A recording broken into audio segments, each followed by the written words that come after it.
O maior pacote legal cripto do mundo já existe e foi aprovado. No Brasil, não, na União Europeia. É o MiCA, a nova regulação para as criptomoedas no bloco. Uma novidade que tem importância para a gente não só porque é uma aposta da União Europeia para ampliar o seu protagonismo nas criptos, mas principalmente porque tem grande potencial de influenciar as regras no resto do mundo, inclusive no Brasil. Vamos entender essa história direito logo depois da vinheta. O Crypto News está começando.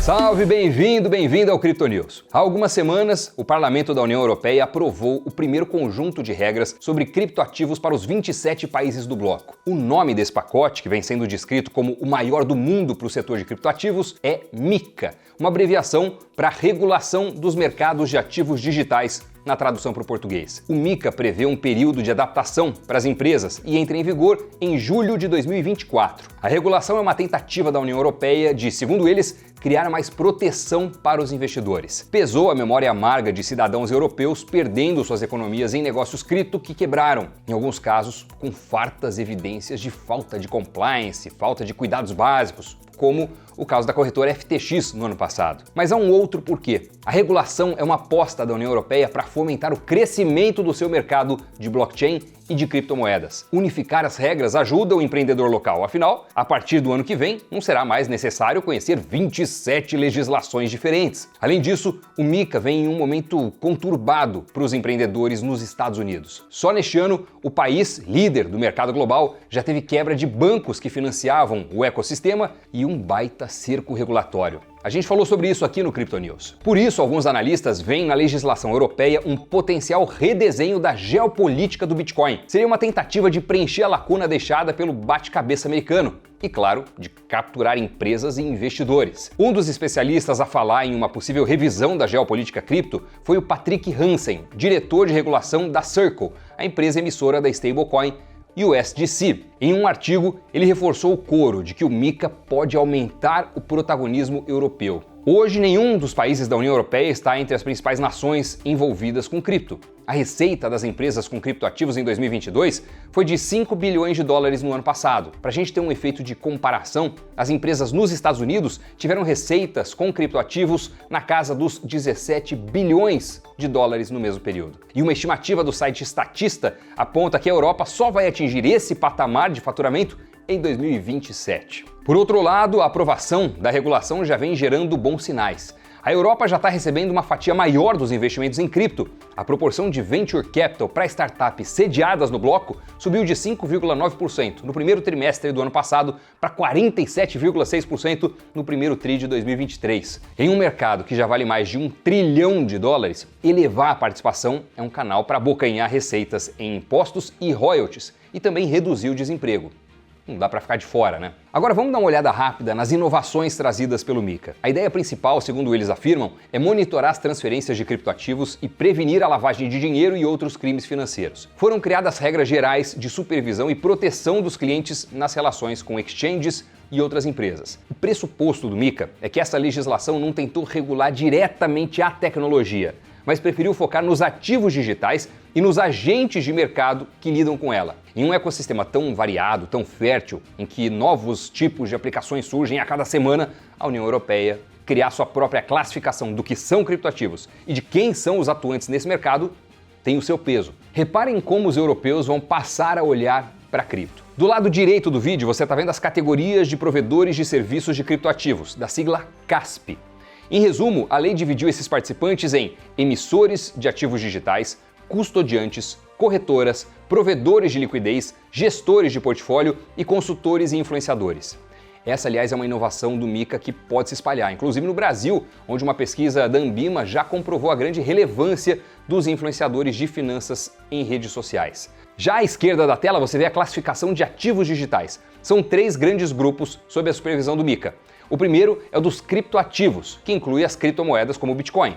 O segundo é o dos tokens utilitários. Esses dois vão ter o mesmo nível de exigências e requerimentos para a atuação empresarial.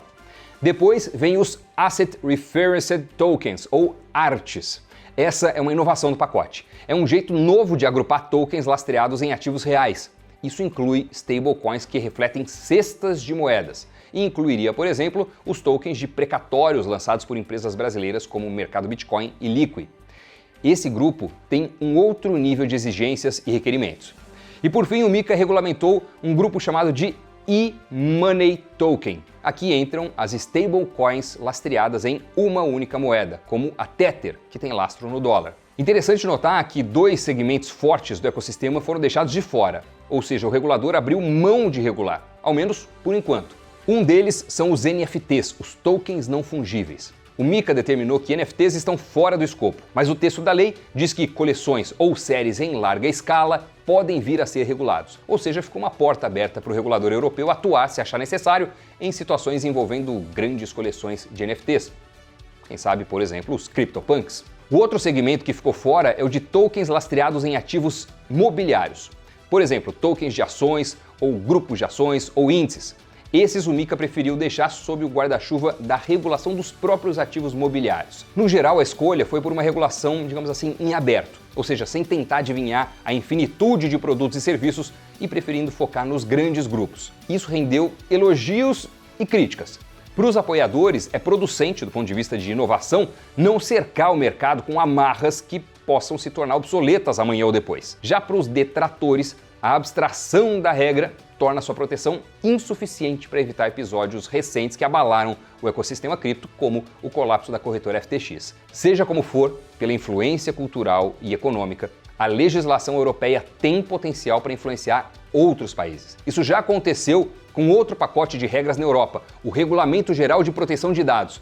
Foi a legislação criada para controlar a atuação e o uso de dados pessoais de gigantes de tecnologia em redes sociais e segue servindo de referência para leis similares em todo o mundo. Essa influência pode chegar ao Brasil.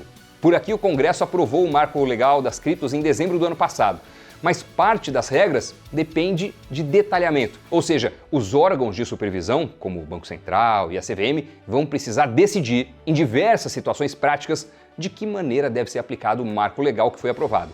E nesse processo, podem ser influenciados pelo MiCA. Claro, se der certo lá na Europa. Diversos empreendedores no Brasil se manifestaram a favor da regulação europeia depois da aprovação. O Reinaldo Rabelo, CEO do mercado Bitcoin, foi um deles. A empresa já tinha comprado uma exchange em Portugal e recentemente passou a ofertar por lá os chamados tokens de renda fixa digital, que hoje são motivo de discussão com a CVM aqui no Brasil. A Hashdex, gestora de fundos de criptos, também elogiou a aprovação. Segundo a Júlia Castelo Branco, chefe de Legal e Compliance da empresa, o MiCA potencialmente se tornará o padrão mundial para o registro de provedores de serviços de criptoativos e para as definições de tipos de tokens. Olha o tamanho da relevância. E até a Binance, às voltas com questionamentos de autoridades em diversos países, incluindo os Estados Unidos e o Brasil, aplaudiu o pacote. O Daniel Mangabeira, vice-presidente de Assuntos Governamentais para as Américas, afirmou que o MiCA trará clareza regulatória e tornará a União Europeia atrativa para empresas da Web3. Olha, eu sei que a conversa sobre regulação pode parecer abstrata para o seu dia a dia, para o meu também, mas eu espero que após esse programa você consiga entender um pouco melhor a geopolítica dos criptoativos, que possa sair daqui conversando sobre o que é o MiCA, o pacote regulatório da Europa para criptos, e usar isso a seu favor na avaliação de onde investir e onde não colocar o seu dinheiro, conforme as ofertas apareçam. Programa denso, né? Mas importante estar por dentro.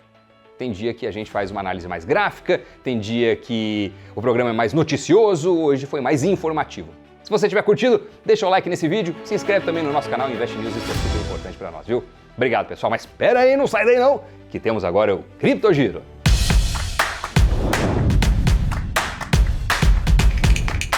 A renomada revista The Economist publicou um artigo afirmando que o setor cripto não cumpriu sua promessa de revolucionar o mercado financeiro e tem enfrentado dificuldades para ampliar a sua adoção. Apesar da publicação reconhecer a recuperação do setor nesse ano, os desafios regulatórios pesam contra, com a possibilidade das transações ficarem cada vez mais caras.